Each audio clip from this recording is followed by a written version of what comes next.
Assalamualaikum warahmatullahi wabarakatuh. Perkenalkan, nama saya Wiwin Fitrianingsi. Saya di sini sebagai moderator dari kelompok 4 ingin menyampaikan hasil diskusi kelompok kami yang akan disampaikan oleh pembicara pertama, yaitu Muhammad Ismunandar.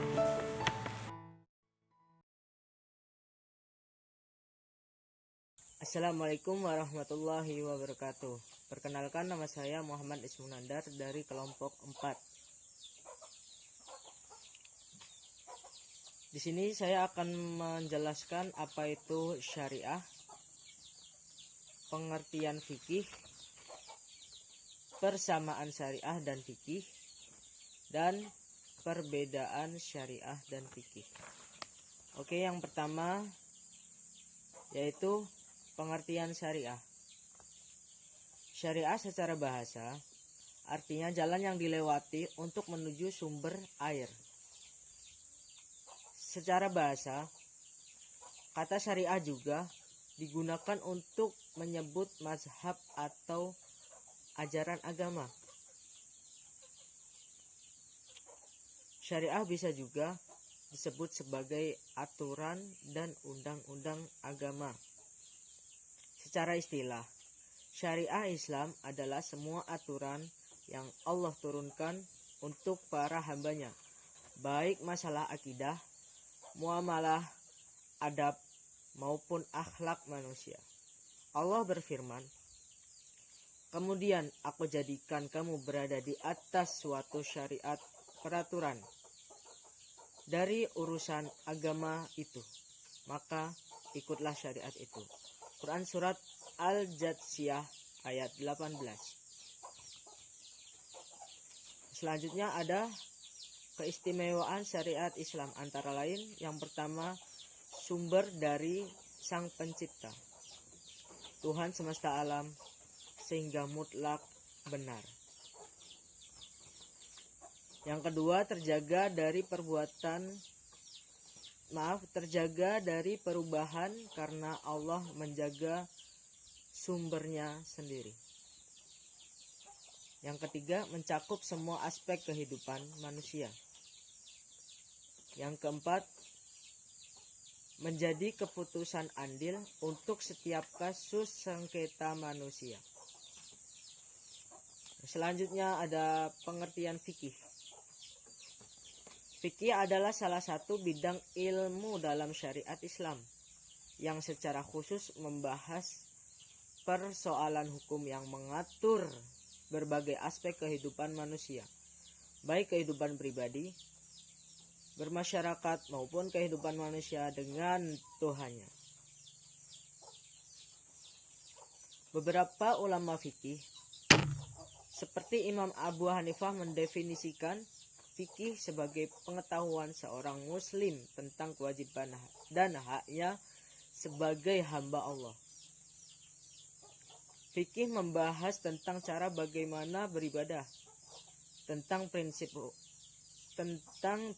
rukun Islam, dan hubungan antar manusia sesuai dalil-dalil yang terdapat dalam Al-Quran dan Sunnah.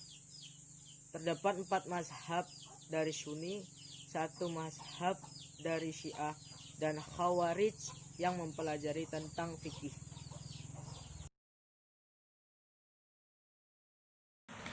Dan pemateri kedua akan disampaikan oleh Destian Cahyani.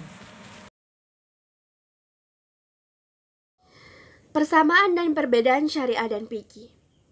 Persamaan syariah dan fikih merupakan dua hal yang membawa kita kepada jalan yang lurus. Syariah yang bersumber dari Al-Quran, Nabi Muhammad, dan hadis.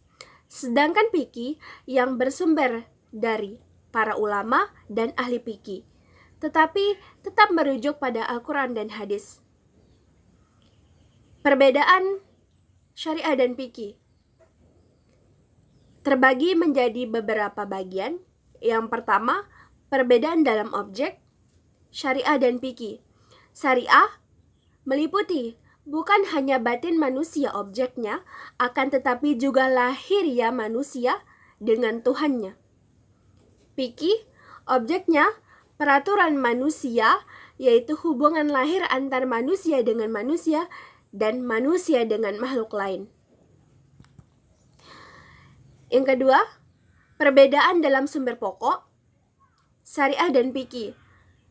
Sumber pokok syariah ialah berasal dari wahyu ilahi dan kesimpulan-kesimpulan yang diambil dari wahyu. Fikih berasal dari hasil pemikiran manusia dan kebiasaan-kebiasaan yang terdapat dalam masyarakat, hasil ciptaan manusia dalam bentuk peraturan undang-undang. Yang ketiga, perbedaan dalam sanksi. Syariah dan fikih. Syariah sanksinya adalah pembalasan dari Tuhan di yaumul masyar, tapi kadang-kadang tidak terasa oleh manusia di dunia, dan hukumnya tidak langsung. Fikih. Semua norma sanksi bersifat sekunder dengan menunjuk sebagai pelaksanaan alat pelaksanaan negara sebagai pelaksanaan sanksinya. Yang keempat, perbedaan pokok. Syariah dan fikih. Syariah terbagi ke dalam beberapa bagian perbedaan pokoknya. Yang pertama, berasal dari Al-Quran dan As-Sunnah. Yang kedua, bersifat fundamental. Yang ketiga, hukumnya bersifat tidak berubah. Yang keempat, hukum syariat hanya satu. Yang kelima, langsung dari Allah yang kini terdapat dalam Al-Quran. Untuk fikih, terdapat beberapa bagian juga.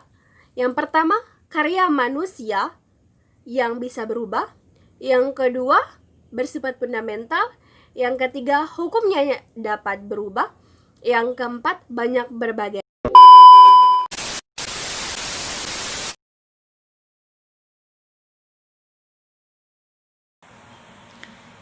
Dan yang terakhir, pemateri ketiga akan disampaikan oleh Muhammad Abizar.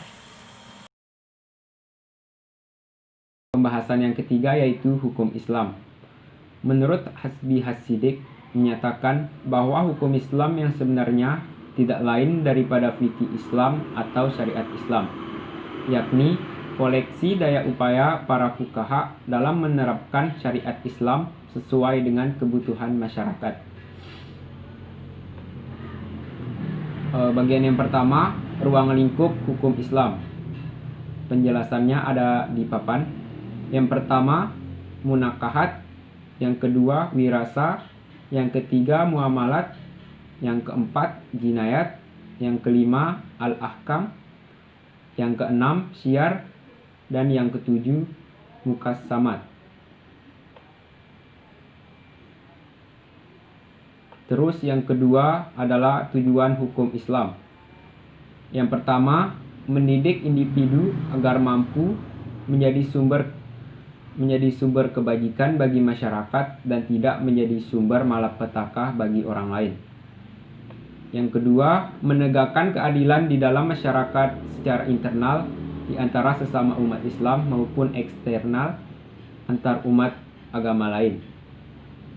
Yang ketiga, mewujudkan kemaslahatan hakiki bagi manusia dan masyarakat, bukan kemaslahatan semua untuk sebagian orang atas dasar hawa nafsu yang berakibat penderitaan bagi orang lain, tapi kemaslahatan bagi semua orang yang betul-betul bisa dirasakan oleh semua pihak. Terus yang ketiga yaitu ciri-ciri hukum Islam. Yang pertama, merupakan bagian dan sumber dari agama Islam, mempunyai hubungan yang erat dan tidak dapat dipisahkan dari iman atau akidah dan kesusilaan atau akhlak Islam.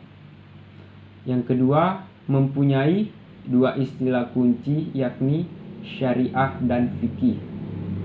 Yang ketiga, terdiri dari dua bidang utama yaitu ibadah dan muamalah dalam arti luas. Yang keempat, strukturnya berlapis-lapis, terdiri dari Al-Quran, Sunnah, dan hasil ijtihad manusia yang memenuhi syarat tentang wahyu dan sunnah. Yang kelima, pelaksanaannya dalam praktik baik, yaitu berupa keputusan hakim maupun berupa amalan-amalan umat Islam dalam masyarakat. Yang keenam, mendahulukan kewajiban dari hak, amal dari pahala dapat dibagi menjadi hukum taklifi atau hukum taklif, yakni al-ahkam, al-aqsyam, kaidah, 5 jenis hukum, 5 penggolongan hukum, yakni jais, sunnah, makruh, wajib, dan haram. Terus yang keempat, macam-macam hukum dalam Islam. Yang pertama, wajib. Wajib adalah suatu perkara yang harus dilakukan oleh seorang muslimah yang telah dewasa atau waras, di mana jika dikerjakan mendapat pahala dan apabila ditinggal mendapatkan dosa. Yang kedua, sunnah. Sunnah adalah suatu perkara yang bila dilakukan umat Islam akan mendapatkan pahala dan jika tidak dilaksanakan tidak berdosa. Yang ketiga yaitu haram. Haram adalah suatu perkara yang tidak boleh sama sekali dilakukan oleh umat muslim dimanapun mereka berada, karena jika dilakukan akan mendapat dosa dan siksa di neraka kelak. Yang ketiga, makruh. Makruh adalah suatu perkara yang dianjurkan untuk tidak dilakukan, akan tetapi jika dilakukan tidak berdosa dan jika ditinggalkan akan mendapat pahala dari Allah Subhanahu wa taala. Yang keempat yaitu mubah. Mubah adalah suatu perkara yang jika dikerjakan seorang muslim tidak akan mendapat dosa dan tidak mendapat pahala. Contohnya makan dan minum, belanja, bercanda, melamun, dan sebagainya. Demikian hasil diskusi yang dapat kami sampaikan. Lebih kurangnya kami mohon maaf. Wassalamualaikum warahmatullahi wabarakatuh.